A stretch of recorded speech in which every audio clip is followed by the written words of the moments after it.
The next sutta is 4.3.25.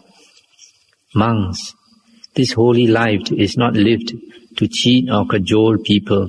It is not concerned with getting gain, profit or notoriety. It is not concerned with the flood of gossip, nor with the idea of, let folks know me as so and so. No, monks, this holy life is lived for the sake of self-restraint, for the sake of abandoning, for the sake of detachment from the passions, for the sake of making to cease. This is one of those suttas that concern more, they are concerned with monks more. And here the Buddha is trying to say that the main purpose of the holy life is to end this round of rebirths, to end our suffering, to cut off the ego. But then once a person becomes a monk, there are many distractions if he's not careful. Either he can become corrupt and indulge in akusala, unskillful actions, like not keeping the precepts, etc., or getting caught up with fame, name and fame. Or sometimes he might get involved with work which is concerned with the monk, for example, trying to propagate the Dhamma, trying to teach meditation and writing books, and get caught up with funerals, chanting, etc. But if he does too much of these things, he can become distracted from the main task or the main aim of the holy life, which is to cultivate ourselves and to let go and to end our suffering. So this sutta is more for the monks. Now the next sutta is 4.3.28. The Buddha said, monks, these 4 Aryan lineages, reckoned as ancient, as of long standing, as traditional, primeval, pure and unadulterated now as then, are not confounded, nor shall they be, are not despised by discerning recluses and Brahmins. What are the 4? Herein, monks, a monk is content with any sort of robes, and speaks in praise of such content. For the sake of getting robes, he resorts not to unseemly and unbecoming conduct. If he gets not robes, he is not dismayed thereat. And if he does get them, he is free from the bond of selfishness, of greed, of craving for them. Seeing the danger therein, and skilled in the escape therefrom, he makes use of them.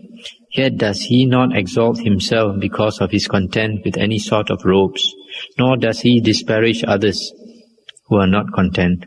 Whoso, monks, is skilled herein, not slothful, but mindful and heedful. This monk is one who stands firm in the primeval ancient Aryan lineage. Then again, a monk is content with any sort of alms food, and speaks in praise of such content. For the sake of getting alms food, he resorts not to what is unseemly and unbecoming. If he gets not alms food, he is not dismayed thereat. And if he does get it, he is free from the bond of selfishness, of greed, of craving for it. Seeing the danger therein, and skilled in the escape therefrom, he makes use of it. Yet does he not exalt himself because of his content with any sort of alms food, nor does he disparage others who are not content. Whoso, monks, is skilled herein, this monk is one who stands firm in the primeval ancient Aryan lineage. Then again, a monk is content with any sort of lodging, and speaks in praise of such content.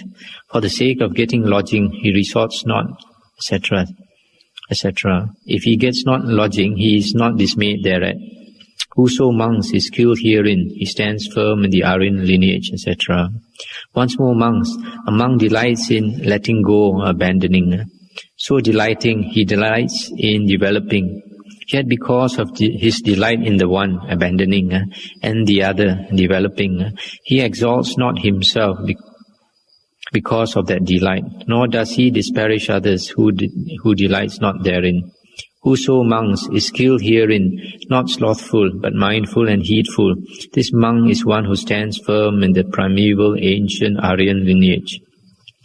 These monks are the 4 Aryan lineages reckoned as ancient, as of long standing, as traditional, primeval, pure and unadulterated now as then, which are not confounded nor shall be, are not despised by discerning recluses and Brahmins.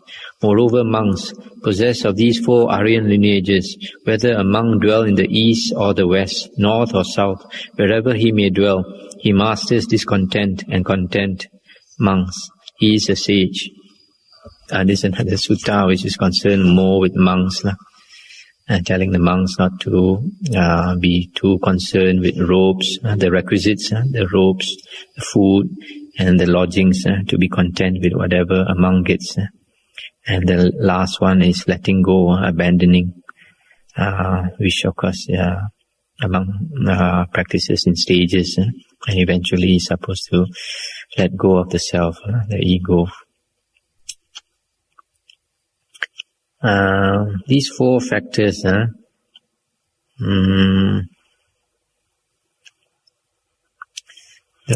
Buddha talks about contentment. Contentment is one of the factors of the holy life. The Buddha is supposed to be called Vijja Charana Sampanno, replete with Charana is sometimes translated as conduct or practice, and the other one is knowledge. So in the practice, contentment is one of the factors, and this contentment leads to restlessness, and is one of the causes for a monk to disrobe. And the other thing that is important, the Buddha mentioned here, is that if a monk is developed, then he does not exalt himself, and he does not disparage others, even others are not up to his standard, not up to whatever standard he has in mind. He does not put down the other monks, not on a personal level. But then the Buddha is also quite reasonable person. For example, in the Vinaya, the monk's disciplinary code, the Buddha said that if a monk does not get enough quantity of alms food wherever he stays, he should leave that place, because you can't practice the holy life and you don't get enough food. The other thing is, in the Vinaya, the Buddha also mentioned that if a monk does not, the food he gets is not of quality food, because if you don't get quality food, then we don't have the strength to practice the holy life also, especially if you want to stay up at night and get up early, etc. So the Buddha also said if we don't get enough quality food, we should leave the place also, shouldn't stay there. I come to another sutta, 4.3.29. Buddha said, monks, these 4 are factors of Dhamma, reckoned as ancient, of long standing, as traditional, primeval, pure and unadulterated, now as then, are not confounded, nor shall they be, are not despised by discerning recluses and Brahmins. What are the 4? Non-coveting monks is a factor of Dhamma. Non-malice, right mindfulness and right concentration are not despised, are factors of Dhamma, reckoned as ancient, of long standing, as traditional, primeval, pure and unadulterated, now as then, are not confounded, nor shall they be, are not despised by discerning recluses and Brahmins. These are the 4 factors of Dhamma. These 4 things, the first one is non-coveting, anabija. That means non-greed is something that's important for a monk. Another one is non-malice, avaya-pada. That means not to have a big temper, not to have a lot of anger. That's another factor that's important. The third one is right mindfulness, or right recollection, samasati. And the 4th one is right concentration, samasamadhi. You notice here, as elsewhere in the suttas, that some right mindfulness and right concentration, they are not the same thing. They're two different factors. And nowadays there's a tendency for some people to teach that right mindfulness is enough. That right mindfulness is right concentration. It is not. It's always two separate things in the suttas. And another sutta is 4.4.31. Monks, there are these four wheels, possessed of which on devas and mankind there rolls a four-wheeled prosperity, possessed of which both devas and mankind in no long time attain greatness and increase in prosperity. What are the four wheels? They are dwelling in a fitting place, association with true men, perfect application of the self, and merit done in the past. These are the four wheels, possessed of which on devas and mankind there rolls a four-wheeled prosperity, possessed of which both devas and mankind in no long time attain greatness and increase in prosperity. This sutta, which is both for monks and for lay people. And these four factors, actually they are also found in the Mangala Sutta, the discourse on the highest blessings. The first one is in the Mangala Sutta is the Pali is Patirupa Desava Socha, dwelling in a fitting place. What do you mean by dwelling in a fitting place? Dwelling in a fitting place for lay people would be dwelling in a place where you can listen to the Dhamma, where you have a chance to learn the Dhamma from monks, and a chance to serve the Sangha, like making offerings to the Sangha, etc. And for monks, it will be a place where it is conducive for meditation, conducive for progress in the spiritual path, where he can progress from day to day in his meditation. And the second factor is in the Mangala Sutta is called Panditanancha Sevana, association with true men. Here actually the Pali word for the true men is Sappurisa. Sappurisa, true men, meaning Aryas, men who have advanced along the spiritual path. Because if you associate with true men, then you get to listen to the true Dhamma. And then when you get to listen to the true Dhamma, you know how to practice and walk the skillful path where you can minimize your suffering and cultivate a lot of blessings that will help you to along the spiritual path, and it will help you not only this lifetime but lead you towards a good rebirth in the future life. Third one is Atta Sama Panidhicha. That means perfect guidance of the self, or perfect application of the self. That means guiding oneself along the right path, the perfect path.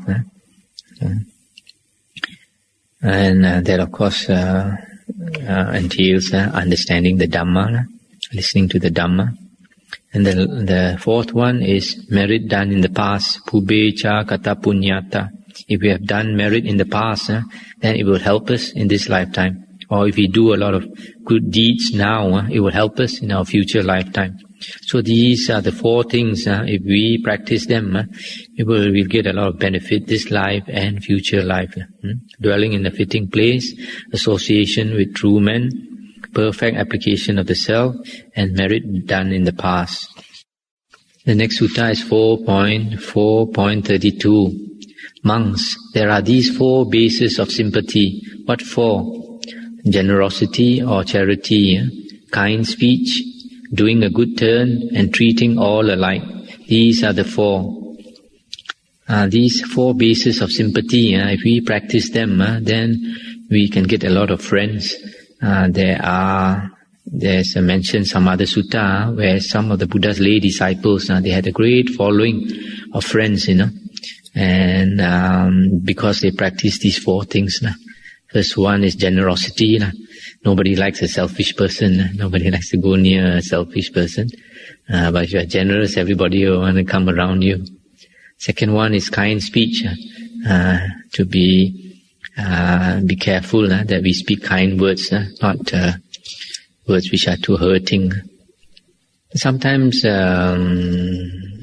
you can't help it. Sometimes we have to speak a bit harsh words sometimes if you want to wake up some people. Just like sometimes parents have to spank their kids in a little while, once in a while, to get them to go along the right road, right path. Third one is doing a good turn to others. And there's a sutta elsewhere, I think I might have gone through it, that the Buddha said that it's very hard to find somebody who will do a good turn to somebody first. Normally we only return something that's good done to us, but to be the first to do good to somebody else is quite rare, just like a grateful person, very difficult to find in the world. And then the fourth one is treating all alike. That means you don't discriminate too much, especially in terms of race or in terms of wealth or etc. So these are the four bases of sympathy. Generosity, kind speech, doing a good turn, and treating all alike. Now the next sutta is 4.4.33. The Buddha said, monks, the lion, king of beasts, in the evening comes forth from his lair. Having come forth from his lair, he stretches himself. Having done so, he surveys the four quarters in all directions. Having done that, he utters thrice his lion's roar. Thrice having uttered his lion's roar, he sallies forth in search of prey. Now monks, whatsoever brute creatures hear the sound of the roaring of the lion, king of beasts, for the most part they are afraid. They fall to quaking and trembling. Those that dwell in holes seek them. Water dwellers make for the water. Forest dwellers enter the forest. Birds mount into the air. Then monks, whatsoever Raja's elephants in village, town or Raja's residence are tethered with stout leather bonds, such burst and rend those bonds asunder, void their excrements, and in panic run to and fro. Thus potent monks is the lion, king of beasts, over brute creatures. Of such mighty power and majesty is he. Just so monks, when a Tathagata arises in the world, an Arahant, a perfectly enlightened one, perfect in knowledge and conduct, well-farer, a world-knower, the unsurpassed trainer of men who can be trained, teacher of devas and mankind, a Buddha, an exalted one. He teaches Dhamma. Such is the being in the body, such the origin of the being in the body, such is the ending of the being in the body, such is the practice going to end of the being in the body. Then monks, whatsoever devas there be, long-lived, lovely, and become happy, for a long time established in lofty palaces, they too, on hearing the Dhamma teaching of the Tathagata, for the most part are afraid. They fall to quaking and trembling, saying, "It seems, sirs, that we who thought ourselves permanent are after all impermanent, that we who thought ourselves stable are after all unstable. Not to last, sirs, it seems, are we, and lasting we thought ourselves. So it seems, sirs, that we are impermanent, unstable, not to last, compassed with a being in the body. Thus potent monks is a Tathagata over the world of devas and mankind. Of such mighty power and majesty is he." And this sutta is comparing the lion, the king of the beasts, with the Buddha. Among all the animals, the lion is the chief, so that even when he roars, even such a huge creature that like the elephant will panic, avoid their excrements and burst their bonds, try to run away. So in the same way, when the Buddha teaches the Dhamma, there are these devas, heavenly beings, who have long, very long lives, millions of years. And even though they live for millions of years, they never age.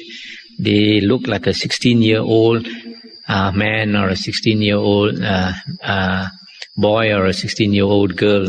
And after millions of years, they still look 16 years old. So they never imagine that they're going to die. And because the life is so blissful and happy, and they just assume that they are not going to die. But after hearing the Dhamma and after observing the Buddha, then they realize that the Buddha is one who speaks the truth, never speaks a lie. So then they realize that they are going to die one day, and then they get scared. There's some other suttas which explain when a deva, heavenly being, is about to die, when he realizes he's about to die, he gets very worried. Thoughts run very fast, very panicky. He starts to sweat. Formerly he didn't have any body odor. He starts to have body odor. Formerly, like, he used to have flowers on the head. Naturally the flowers will wilt and all that. So when he passes away, and the body just disappears. Just like when he's born in the heaven, the body suddenly appears. Doesn't have to go through a 9-month period like human beings in the womb. Now, the other thing that's mentioned here, the being in the body, Sakaya. There's normally all beings, we have a view that there is a self in the body. We attach the body. We have attachment to this body, and we take it to be the self. Then as we progress along the spiritual path, then we come to a state when we realize that the body is not the self. But then we still cling to the mind as the self. And eventually we still have to let go of the mind. Now the sutta is 4.4.35. On a certain occasion, the Exalted One was staying near Rajagaha in the bamboo grove at the squirrels' feeding ground. Now on that occasion, Vasakkara, the Brahmin, a great official of Magadha, came to visit the Exalted One, and on coming to him, greeted him courteously, and after the exchange of greetings and courtesies, sat down at one side. As he sat thus, Vasakkara, the Brahmin, said this to the Exalted One: Master Gotama, we Brahmins proclaim a man if he possesses 4 qualities as one of great wisdom, as a great man. What are the 4 qualities? Herein, Master Gotama, he is learned. Of whatsoever he hears, he understands the meaning as soon as it is uttered, saying, this is the meaning of that saying, this is the meaning of that saying. Moreover, he has a good memory. He can remember and recall a thing done long ago, said long ago. Again, in all the business of a householder, he is skilled and diligent, and therein he is resourceful and capable of investigating what is proper to be done, what should be arranged. Now, Master Gotama, if a man possesses these qualities, we proclaim him as one of great wisdom, as a great man. If the worthy Gotama thinks me worthy of commendation herein, let him commend me. On the contrary, if he thinks me blameworthy, let him blame me therefore. I'll just stop here for a while. This Brahmin is a great official of Magadha, and he addresses our Buddha as Master Gotama, because Gotama is the surname of our Buddha. And sometimes our Buddha is addressed as Samana Gotama. Samana is a recluse, renunciant.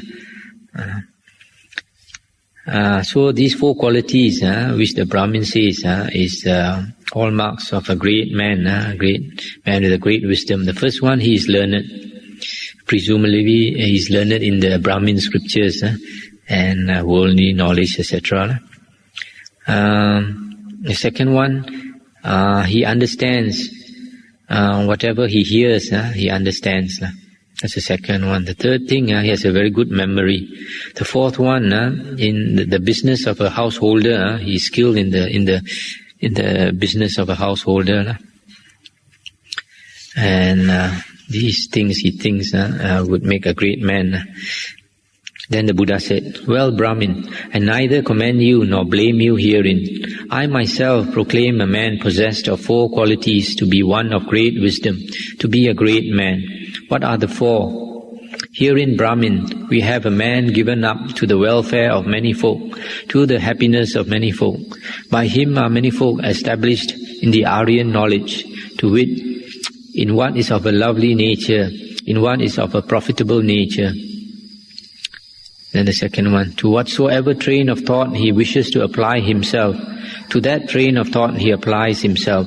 To whatever train of thought he desires not to apply himself, to that train of thought he applies not himself. Whatever intention he wishes to intend, he does so, or not if he so wishes. Thus he is master of the mind in the ways of thought. And the third one, also he is one who attains at will, without difficulty and without trouble, the 4 jhanas which belong to the higher mind, which even in this very life are blissful to abide in. And the fourth, also by destruction of the asavas in this very life, thoroughly comprehending it of himself, he realizes the liberation by mind, the liberation by wisdom, and attaining it abides therein. No, Brahmin, I neither commend nor blame you herein, but I myself proclaim a man possessed of these 4 qualities to be one of great wisdom, to be a great man.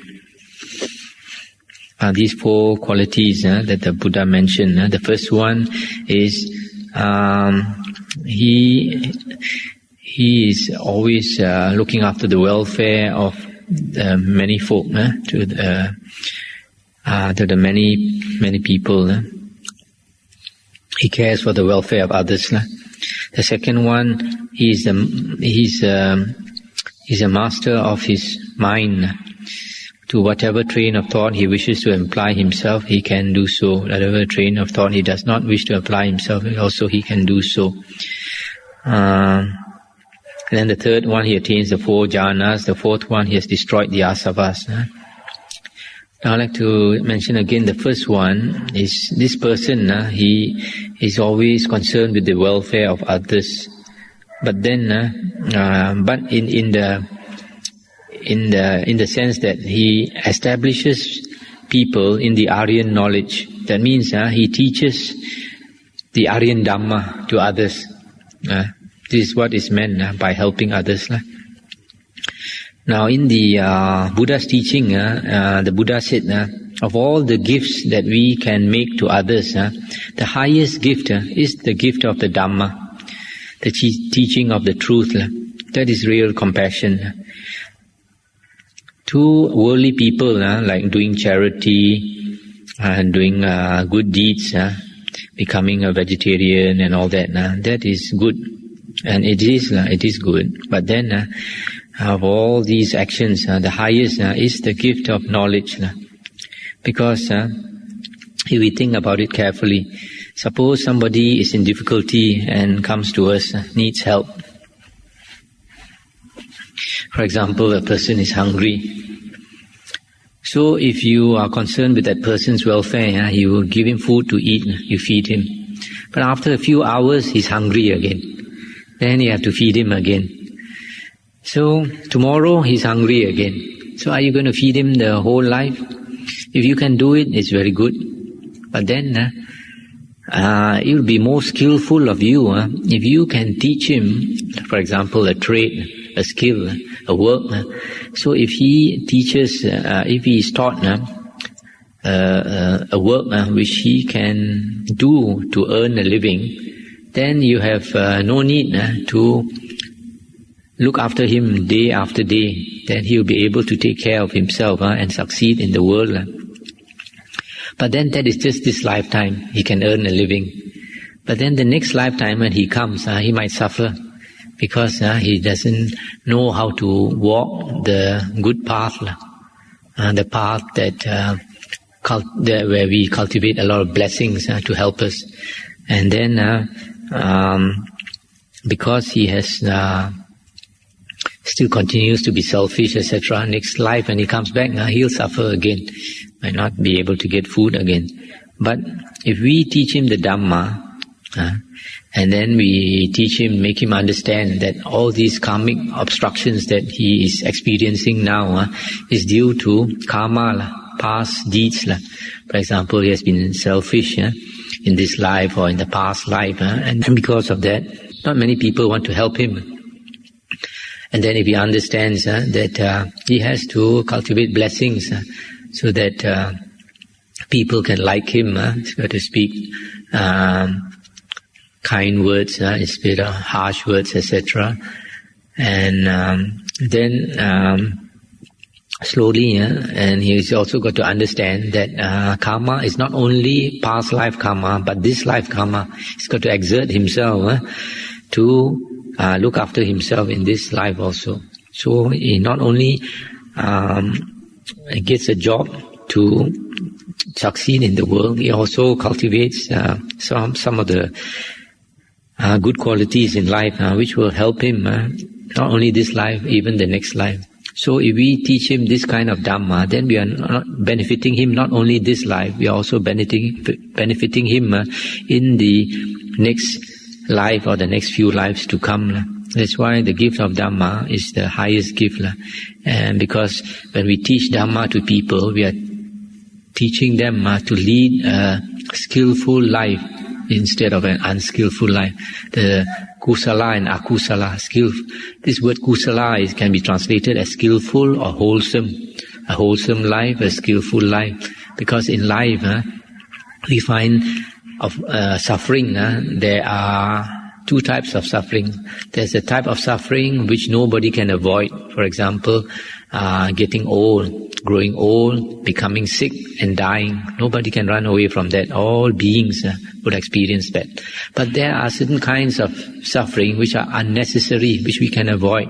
For example, if a person drinks and drives, you drink and drive, you get into an accident. That was not necessary. It could have been avoided.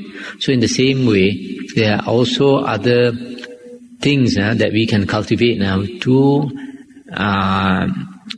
avoid suffering. For example, if we speak skillful words to people instead of harsh words, then we can avoid unnecessary suffering in one way. Another one is we know how to keep our precepts. Another one, if we know how to listen to the Dhamma, if you know how to do charity, etc. So these are all the teachings that the Dhamma teaches us to lead a very skillful life, so that we go through life with the minimum suffering. And not only that, even the minimum suffering, eventually we sort of make it dry out by getting out of samsara, out of the round of rebirths. Then the second quality is that person is a master of his mind. His mind is so well developed that he is not controlled by the mind. He controls the mind. A lot of people they meditate, and then after many years of meditation, they think they are very skillful. They think they have attained great stages, but then you can see their likes and dislikes. If they have very strong likes and dislikes, that means they have not a developed mind. If we have a developed mind, we would not be controlled by our likes and dislikes. And then the third one is the jhanas, the condition for wisdom is the concentration, and the fourth one is destruction of the asavas, attaining arahanthood. And then the Brahmin said, "It is wonderful, Master Gotama. It is marvelous, Master Gotama. How well this has been said by the worthy Gotama. I myself do hold the worthy Gotama to be possessed of these same four qualities. Indeed, the worthy Gotama is given up to the welfare of many folk, to the happiness of many folk. By him are many folk established in the Aryan knowledge, to wit, in what is of a lovely nature, in what is of a profitable nature. Indeed, the worthy Gotama, to whatever train of thought he wishes to apply himself, to that train of thought he applies himself. Surely the worthy Gotama is master of the mind in the ways of thought. Surely the worthy Gotama is one who attains at will the four jhanas. Surely the worthy Gotama, by destruction of the asavas, realizes the liberation by mind, the liberation by wisdom, and attaining it abides therein." And the Buddha said, "Indeed, Brahmin, your words come close and challenge me to a statement. Nevertheless, I will satisfy you by replying. I am indeed given up to the welfare of many folk, to the happiness of many folk.